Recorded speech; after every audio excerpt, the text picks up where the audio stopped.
Welcome to Fan for Racing Radio.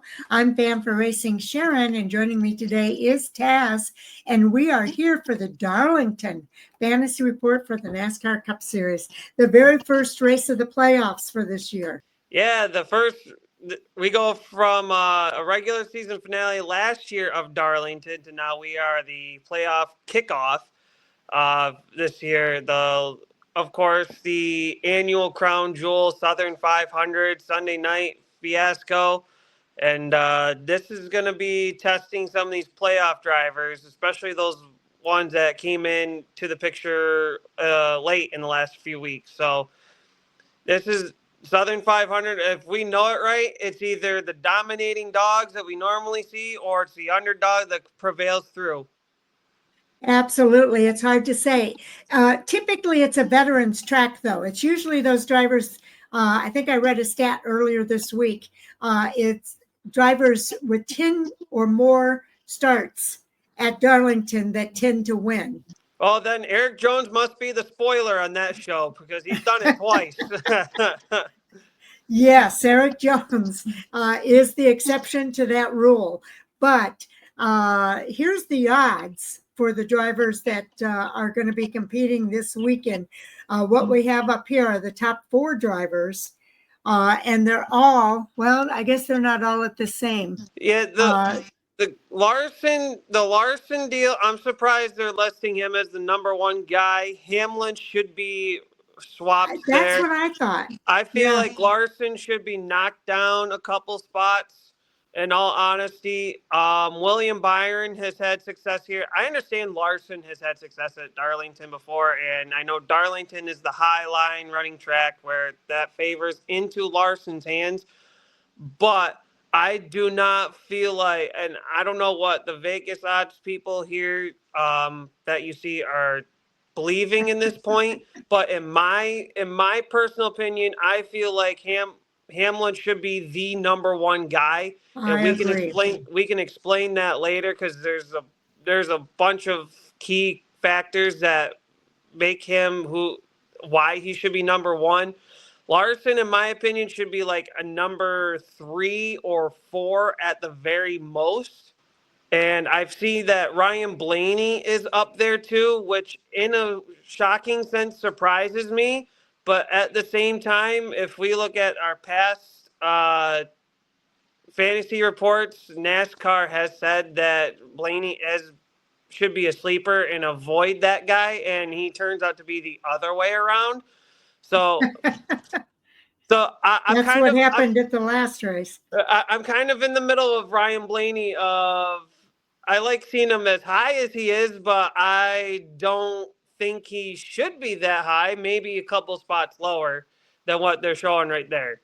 Okay. Well, having said that, I'm going to go to another stat report, the one that I like to look at, which is the box score report. Can you see that okay, or do I need to enlarge that more? Well, if you can enlarge that a little bit more.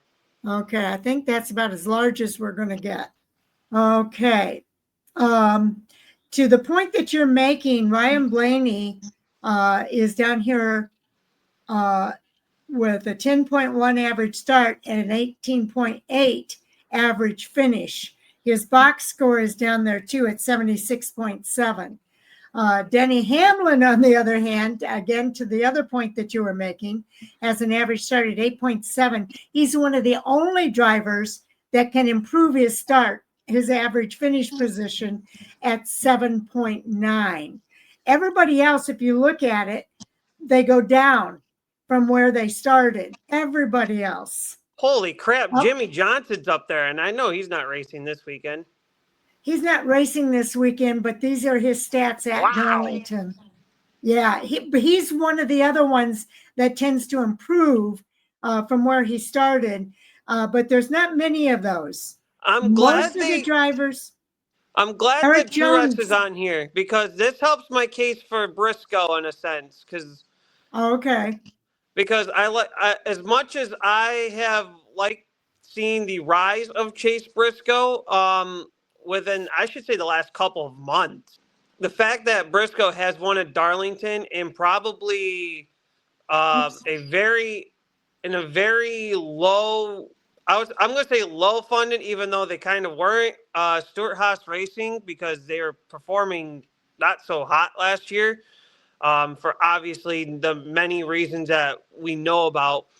But Briscoe, I mean, he won at Darlington last year to get into the playoffs.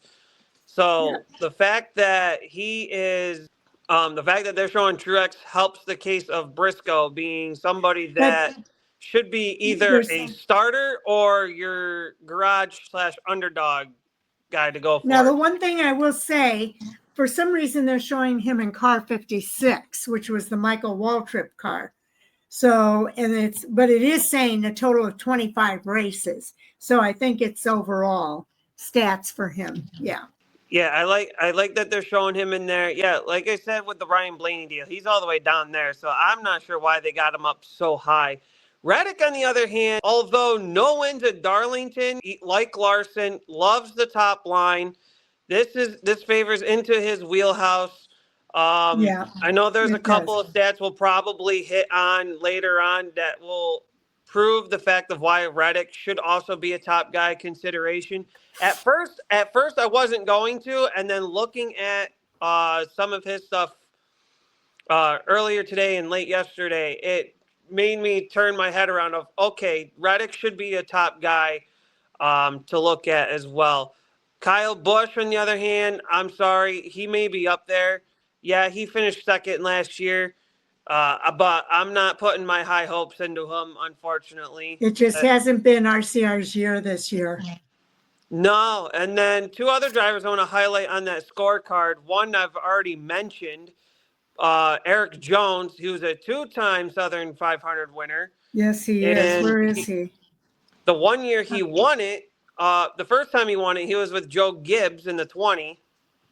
Nope, go right back up. Oh, here, I see it. He's like three names under Johnson there. But Right, I see him. Right here. But Jones is a two-time Southern 500 winner. First time he won it was with Joe Gibbs Racing in the 20. The second time he won it, I believe, was when he was in the 43 for the first year.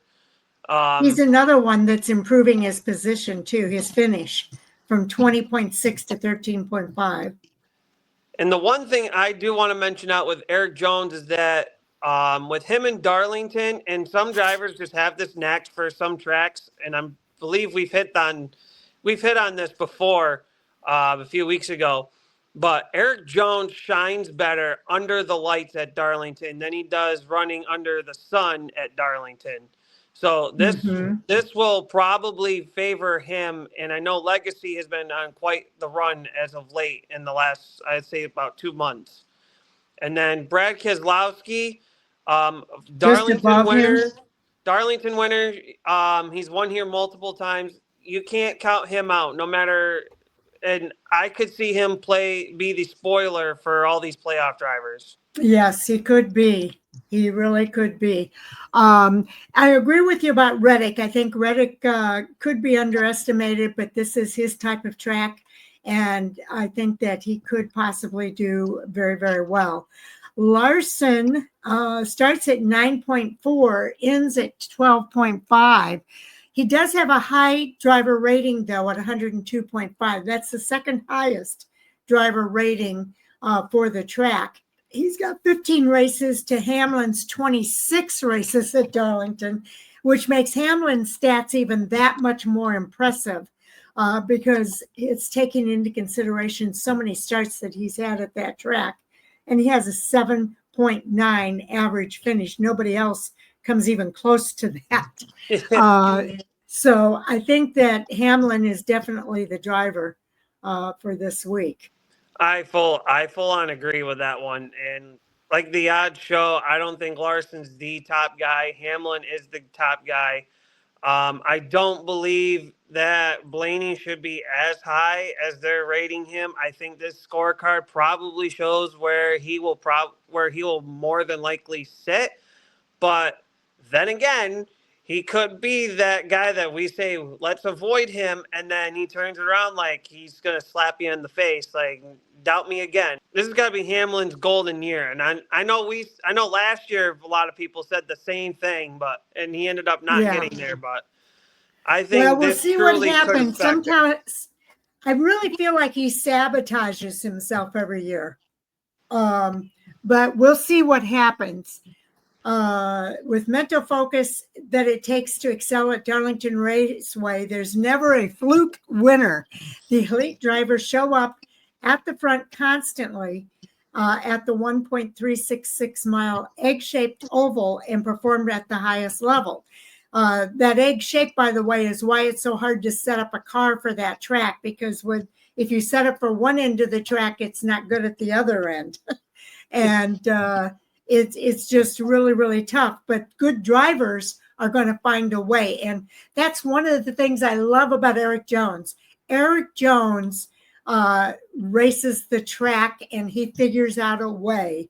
And that's one of the things that make him so good at a track like Darlington, where other drivers will complain. Eric Jones says, my job is to figure out how to get around that. So, and that's what Denny Hamlin apparently has done here as well. Denny Hamlin leads the way for active drivers at the track, too tough to tame, but there are plenty of playoff drivers who can kickstart the 25 postseason with a bang. Driver usage resets to 5 starts over the final 10 races for the playoffs, so make sure to get those playoff picks in through the 2025 Playoff Grid Challenge presented by Goodyear.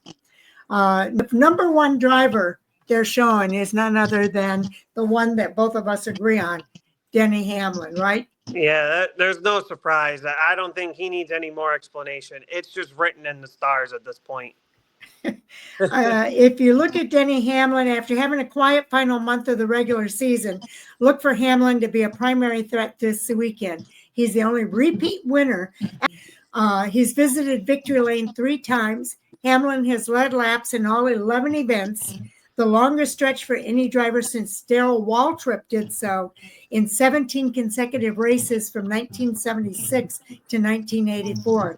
Hamlin is simply phenomenal at Darlington, scoring 5 victories, cracking the top 5 in 53.8% of the starts, and ranking in the top 10 in 73.1% of starts, and his average finish is 7.9, the best all time by a driver with more than 2 starts. So that makes Denny Hamlin. Anything you want to say here with regard to Denny Hamlin other than what we've already said? I don't think there's any more. Right? It's all there. This guy's it. Okay, this guy's it. Okay, yeah, so let's move on to the next one. This guy's it. We've covered his bases. Okay, let's look at the number 2 guy. There's your clue of who the number 2 guy is. Interesting. Yeah, it is. William Byron from Hendrick Motorsports is odds 4-1. Byron led the most laps in track history to start a race in the spring with 243, and he will aim for redemption after finishing runner-up to Hamlin. Byron ranks best in the series with an average finish of 9.1 in the next-gen car there. And it would be even better if he was punted into the wall by Joey Logano while racing for the lead in the spring of 22 race. He also was caught up in a late wreck last year while running inside the top 10 and ended up dropping to 30th. So your thoughts here about Byron?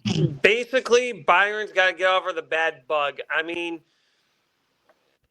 he's got this juju of where it goes one of 2 ways.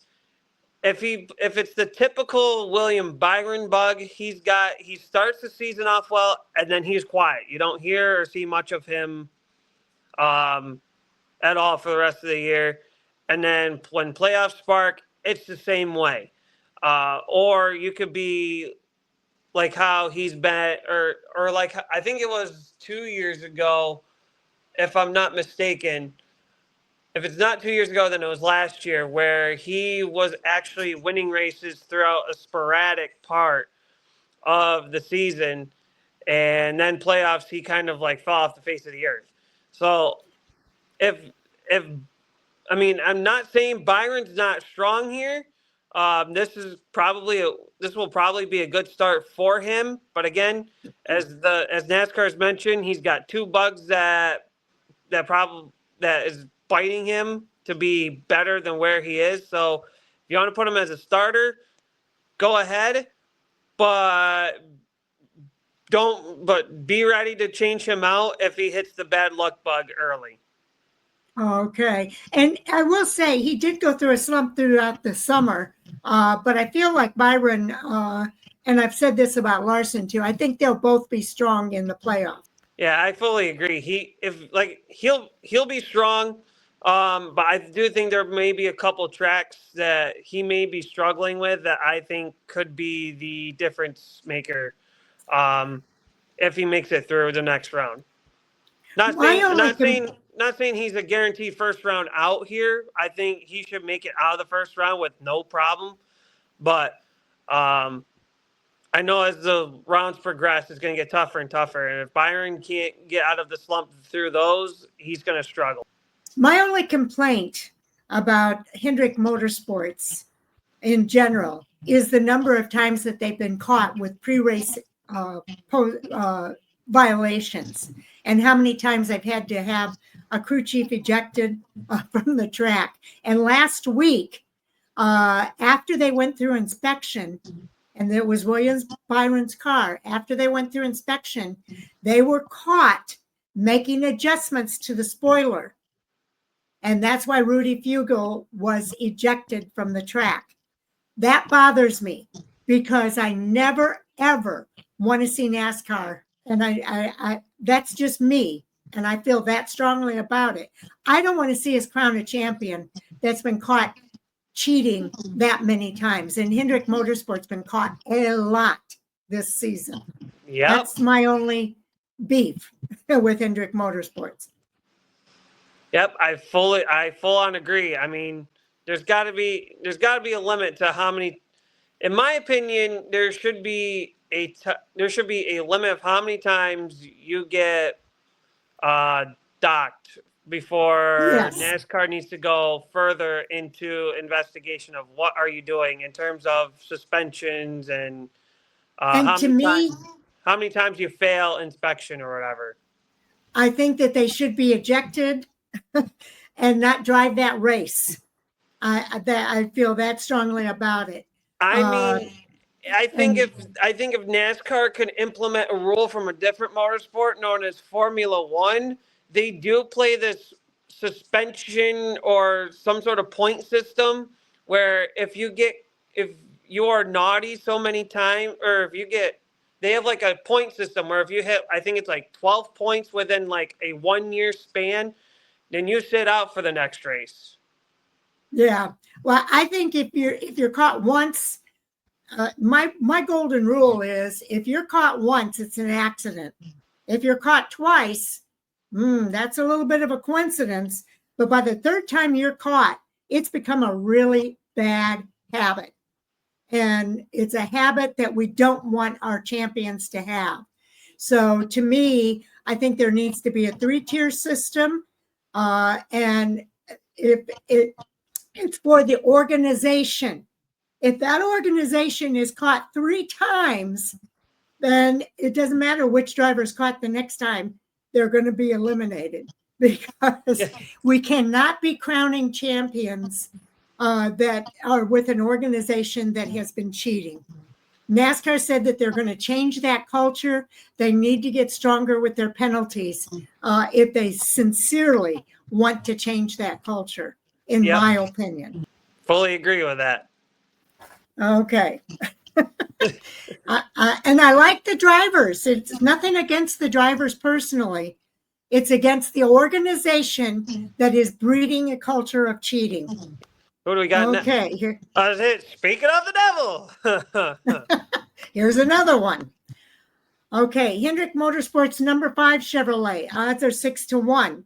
After 3 months of sparse success, Larson should get back on track at Darlington. His numbers in the Southern 500 are astounding, leading to at least 124 laps 4 times, including 263 in last year's events. Larson has just one win at Darlington, but has 7 top 5 efforts in 15 starts. Again, I feel the same way about Larson, not as a person, but as an organization. It's Hendrick Motorsports that is breeding a culture of cheating. I don't want to ever crown a champion from Hendrick Motorsports with the current culture. See, I don't see Lars. Like, yes, the track fits him. Yes, he's got the laps leading stats that they show, but I don't think Larson is somebody I would put in my roster. And here we are, and I'll be honest. This is the second Hendrick driver that's come up that NASCAR's suggesting to kind of be like, if like this is your guy for any fantasy reasons or whatever. But for me, Byron and Larson are not even on my starting roster, and neither one of them are my garage guys. So I'm not looking at these two. So I'm trying to figure out. I see the stat lines, and I get it. But at the same time, I'm kind of looking at it as like momentum / how have they performed towards the end of the regular season type of deal. And I'm all you sorry, have the to do last is look two at drivers were not. Look at the history of Hendrick Motorsports again. Jimmy Johnson, the last 10 races of the regular season and before the playoffs start, he would fade into the background. We wouldn't see anything about Jimmy Johnson. As soon as the playoffs begin, Jimmy Johnson shows up. So same thing is happening with Kyle Larson. He faded out in the 10 races before the end of the regular season. Trust me, I think Kyle Larson's going to show up in the playoffs, and they're pretty much acknowledging it here too. After 3 months of sparse success, he should get back on track at Darlington. It's because of the history that they have within that organization again. They fade out in the summer and they come back when the playoffs begin. So I think that Larson will show up again, despite the 3 months of not seeing him. I'm not disagreeing with what you're saying, but I just feel like if I look at circles, and again, he could pull what you've said before without Jimmy Johnson but I just see it as I look at the last of how the regular season winded up for them. Is that good momentum, bad momentum going into the playoffs to start? I don't really know. I would say it's more on the bad side. I don't see him as a first round ejection. I don't see him as a first round ejection by any means, but it's just that for those who are looking for anything fantasy league wise, to me personally, Byron and Larson, the last 200 drivers we covered through, I don't think they're the guys. I prefer Byron over Larson, but of course, everyone's got their own personal prerogative, but I personally don't have either one of these two in my starting, I should say 6 for this week. Yeah. We're supposed to be forming a group, a culture of equity, and Hendrick Motorsports has the money. And so, trust me, he's going to show up in the playoff. Next pick here is Tyler Reddick from 2311, number 45. 17-2 odds. Reddick limps into the playoffs with just one top 10 finish in the last 6 races. Darlington provides a fresh start, however, at a venue where he's excelled in recent memory. He's placed on the podium in a series high 3 of the 7 next-gen races here, and his 243 points scored during that span ranks 3rd among all drivers. Darlington is also the track where Reddick has the most top 10s in his career of 6, and laps led at 319. Thoughts here about Reddick? Yeah, this is a good pick. Honestly, Reddick's going to be a good one to go with. Like I said, I doubted him, and then after looking at some of his successes at this track, this is one guy you're going to want to circle and put into your lineup. Yeah, I think Reddick could be one of the drivers to pick this weekend as well.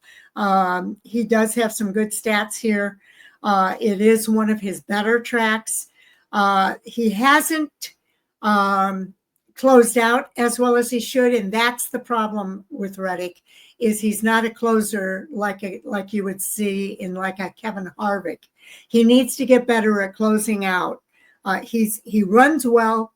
He's got some really good stats here, but it's the closing that is his vulnerability. Yeah,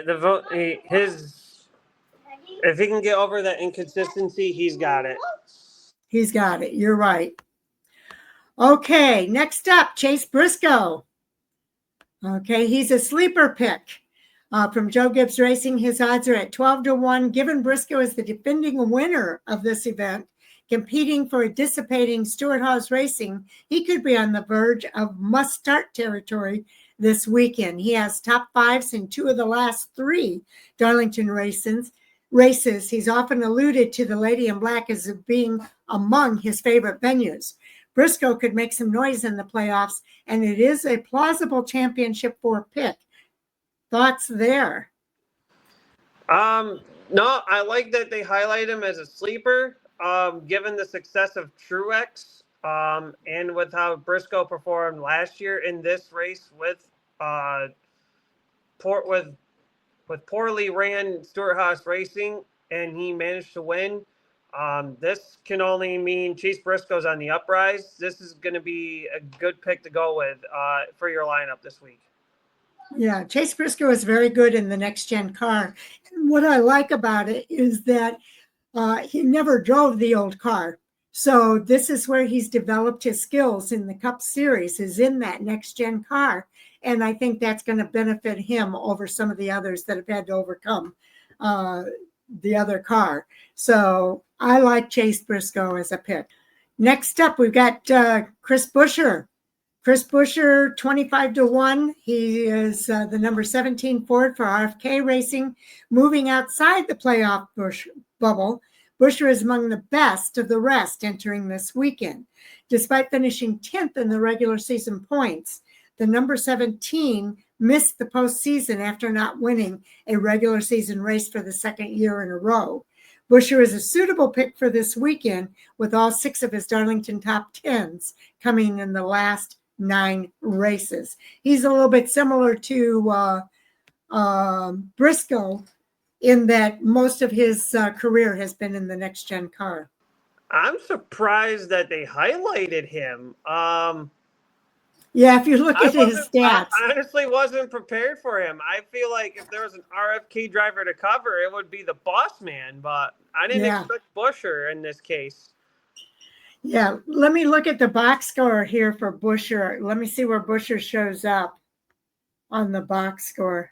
He does improve his position compared to some of the others. He starts at 19.8, finishes at 15.9. 72.9 is his box score. He's just below Blaney. Yeah, I don't know what they're seeing, but like I said, if they were picking an RFK driver, they got the wrong guy. They got to look at the boss man. I feel like Keselowski's their sleeper on this one, but yeah, I would have picked Keselowski over Buescher as well. He's got a better driver rating. He's in the 90s with his driver rating. He's got a win there. So it would make sense to me that Brad Keselowski would be the RFK pick. Yeah, I was not prepared for Chris Buescher this week. So they threw me a giant curveball I don't have an answer for. Okay, so an interesting pick here. It is a sleeper pick. But yeah, I'm with you. I would have picked. Now, I'm a little surprised by this. Next up, we got Eric Jones, a sleeper pick. He's with Legacy Motor Club in the number 43 Toyota, 60-1 odds. Jones often gets touted as being a sleeper at Darlington, but it's the Southern 500 specifically that stands out for him. He won this event. Okay, it says he won the event twice, 2019 and 22, and his 5 top 5 and 8 top 10 finishes are tied for his best at any circuit. So he excels at this particular track. So I'm a little surprised that they've got him at a 60-1 odds. What are your thoughts? I could see the 60-1 in the sense that this is Eric Jones, this is legacy. They're not the greatest performing team by any stretch of the means, but two-time winner with two different teams, two different sets of equipment. I mean, this is probably I probably would have him as a better sleeper than Chris Buescher, in my opinion. So, yeah, I would agree. Okay, next up, they've got Ryan Blaney here. They've got stay away from Ryan Blaney. Team Penske's number 12-4. Odds are 13-2, though, which is kind of interesting. Had it not been for a late caution and a sluggish pit road stop in April, Blaney would have likely earned his first Darlington victory. But the overarching numbers would spit out that Darlington is among Blaney's worst tracks on the schedule. With a quartet of top 10s and 17 attempts, he has an average finish of 18.8, and the 24 laps led is his fewest at an active oval. Don't worry, Blaney fans. Think we'll use the number 12 bunch during the playoffs. Now, I will say this. They said exactly the same thing that, what was the track? But they were saying that it was his worst track on the circuit, and yet he went out and won that race. Blaney's one of those tough deals where I'm glad they're giving him the praise. I'm glad they're putting him somewhere on the board. But I don't see Blaney. I don't even see Blaney as a sleeper. So I don't know where to go with him. But then again, you're in the stay away from category, right? Yeah, but then again, he's done this. You know, NASCAR says stay away from him. And in the last few races and outside of Daytona, and he turns around and slaps you in the rear end and says, hey, maybe next time you shouldn't have me as a stay away from. So I don't know where I can go with this. I think that Blaney's one of the few drivers that have truly figured out this next-gen car and how to race it. And he's good on a lot of different types of tracks. So I think that is one of the reasons why his odds are so much better, is because he understands the next-gen car. Yeah, I fully agree. And I know that in terms of super speedways, I mean, obviously that's like a Ford, more so Penske type of deal. But I see that with Blaney, in the sense he's got the act for short track races, because obviously look at Martinsville and Iowa, for example, where he's performed best. Phoenix, I feel like Phoenix, he's probably finished in every position possible except for first place. And then if you look at, if you look at Pocono, where he won with the Wood brothers, he's knocking out of the park there. And then Watkins Glen, he turned what should have been a poor finish into, I think it was like a top 5, top 10 minimum out of the day. So he's finding something as of late. Yeah, I think so. I think he's found something that's working for him. Okay, next up we've got Alex Bowman, another stay away from. Hendrick Motorsports number 48. Odds are 45-1. Bowman has wind for a postseason run after getting into the playoffs by the skin of his teeth. The number 48 team has been executing at a high level, finishing in 11th or better in 8 of the last 11 races this season. Darlington has been a mystery for Bowman, though, with finishes of 17th or worse in 6 of the last 8 races, accumulating 5 total stage points in the next gen. Not ideal for a fantasy lineup. And I understand where they're coming from. We'll have to see what happens here with Bowman. What are your thoughts here? Yeah, unfortunately, as a Bowman fan, this is one track you're just gonna have to sit there and go. I hope to God he survives enough to stay above the playoff bubble, and if he's below, he stays close. This is not Bowman type of track at all. So I agree with NASCAR here. This is one, if you if you're thinking about Bowman, you got some serious guts, because I don't see him being somebody helpful for you this week. Yeah, I would agree. There's not much more I can say there. Stay away from Josh Berry. Wood Brothers number 421 Ford. Odds are 40-1. Berry is coming off consecutive top 10s for the first time in 2025, but he only has one additional top 10, and that was at Kansas, since winning at Las Vegas way back in March. He placed third here last spring with SHR, but that's his only effort better than 30th in 4 starts. Many have Berry as a sleeper to get through the round of 12, but it could be an uphill battle if he can't avoid a rough outing at Darlington. Your thoughts here on Berry? I would definitely say stay away from him. I don't think there's much there for Berry. I hate to say it. I mean, this is kind of like one of those out of the wheelhouse type of deals. I understand they're trying to give him a spotlight through the SHR camp, but I mean, Berry this year, I feel like, has been on like an inconsistent railroad track or roller coaster ride, where he's had like a couple races where he runs well, and then he has those handful of races where you don't hear or see from him much at all. So, and I feel like Darlington is kind of one of those tracks where you're probably not going to see him at all, and will probably fight an uphill battle for the playoffs. Okay. I have to agree on all of that. Okay, here are the matchups. We've got Briscoe versus Reddick.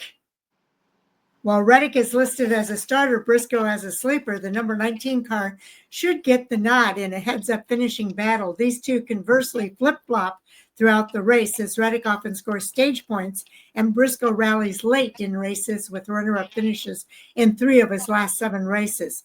Both are quality art at Darlington. Yeah, this is a coin flipper. Both have a great argument of case for finishing ahead of the other. I personally have put Briscoe on this one over Reddick. I mean, if you're looking for a line, for matchup wise, it just matters of who finishes stronger at the end. Stage points don't matter for this deal. So, in all honesty, if you're looking for who would finish better at the end of the day, nothing against Reddick. I think he'll probably have a strong finish, but I think Briscoe may have say something otherwise. So, my pick for that matchup would have to be Briscoe. No, I would agree. Briscoe is a better closer. He has so many top 2 finishes. He finishes second a lot. And once he figures out how to get past that second spot, I think he's going to be a force to be reckoned with. Okay, we got Ross Chastain and Ryan Blaney in this matchup. Blaney is going to have a raw pace. It's just about putting full races together. His 7 DNFs, many not of his own doing, in the regular season were tied with Bubba Wallace, Carson Hocevar, Noah Gragson, and Cody Ware for the most in the series. Chastain said last weekend that his postseason success could depend on how much speed the number 1 car unloads with off the hauler on Saturday morning. Chastain has finished 7th or better in 3 of the last 4 races here, so let's roll with it. The number 1 car in an upset. Ooh, who's your pick here? I kind of played favorite here, and I took Blaney, but I think NASCAR is pretty much saying I'm not that great at picking a matchup here, because they're telling me I should pick Chastain. But you know what? I've been against the grain with NASCAR here and there in my last few years, so I'm going against the grain. I'm going Blaney here, because you know what? He may not be in my lineup this week, but if you're going to put him in a matchup, and with how he's been the last few weeks where NASCAR says avoid him and he slaps us across the face, I'm not taking that chance this time around. Yeah, I hear you. They're right next to each other stat-wise. Ryan Blaney is just below. They both have Ross Chastain has just a tiny bit of an edge, but I have to agree with you. If I look at the stat line here, and the way that they've been running in the last several races, I got to go with Blaney on this. I'm sorry. I'm going to go with you on this. I got to go with Blaney. Okay, Hamlin versus Bell. This is an interesting one. Hamlin is among the best drivers to ever compete at Darlington, running a unique line around the rugged track. Meanwhile, Bell has placed third in the last two Darlington races. Prior to that, Bell had two top tens in his first 12 tries at the track. You can't bet against Hamlin here. Again, I'm going to go over here and look at our box score report. We've looked at Hamlin. Let's look at Bell's numbers. This is where Bell is in that stat line. So, who's your pick? As much as I like Bell, and Bell's is a good driver, you pair anybody up against Hamlin, I feel like at this point Hamlin's gonna beat the snot out of you. So I took Hamlin on this deal. Yeah, I think I have to go with Hamlin as well. I like Bell. I think Bell would be a good pick. I think Hamlin is the only choice in any matchup that you put up against Hamlin. I still think he's the only choice when you're talking about Darlington. I just hope the bad bug doesn't hit him because he's had a few bad bugs this year as well. Okay, teammates against teammates. Larson versus William Byron. What a brutal matchup. Powerhouse teammates to begin the round of 16. Pick your poison here, though. Byron is more consistent in 2025, being crowned the regular season champion.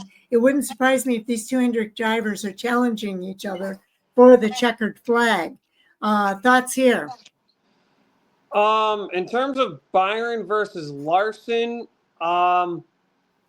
again, I kind of looked at they both have similar kind of type of stats. They both have similar type of successes at Darlington. The only thing I see this one as I mentioned before, I kind of looked at the momentum change of the last few races.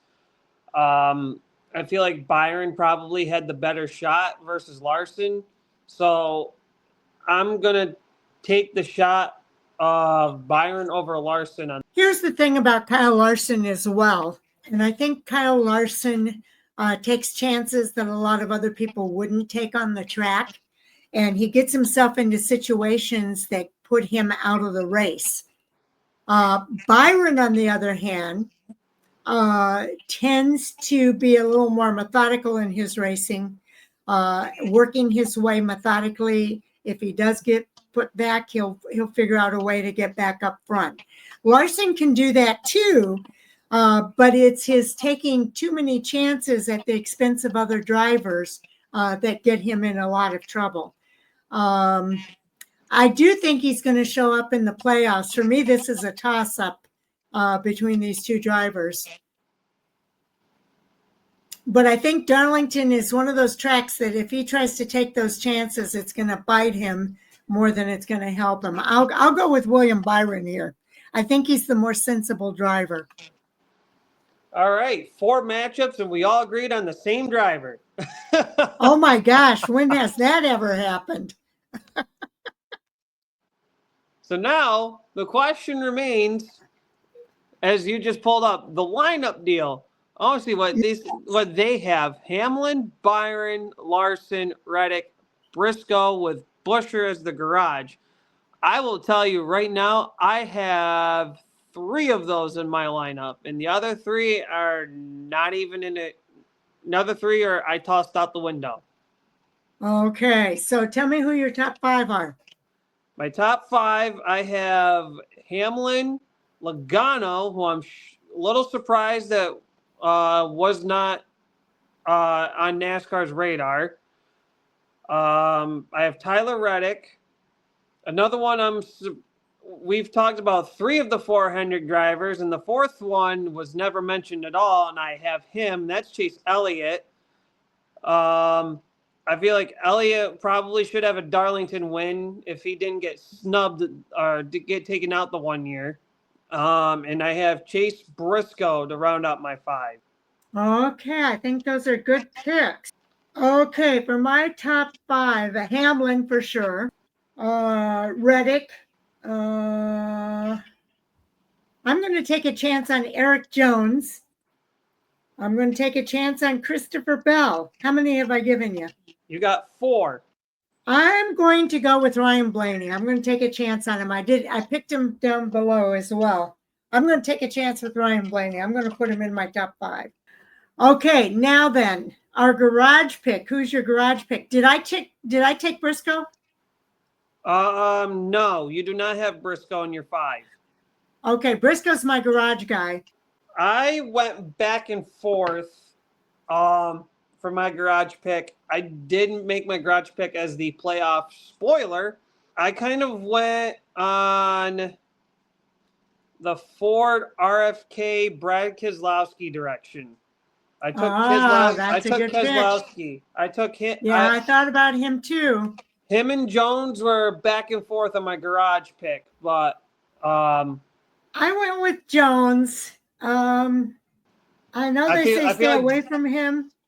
I feel like Jones is going to – I think Jones is going to probably make me wish I put him in my lineup. I have a feeling.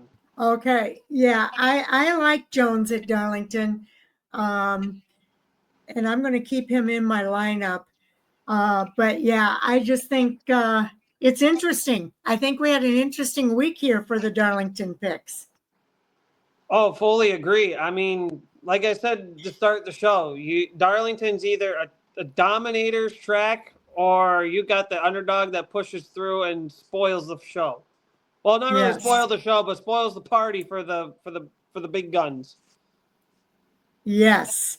So I think it's going to be a fun race to watch. I'm looking forward to it, and I can't wait to see what happens.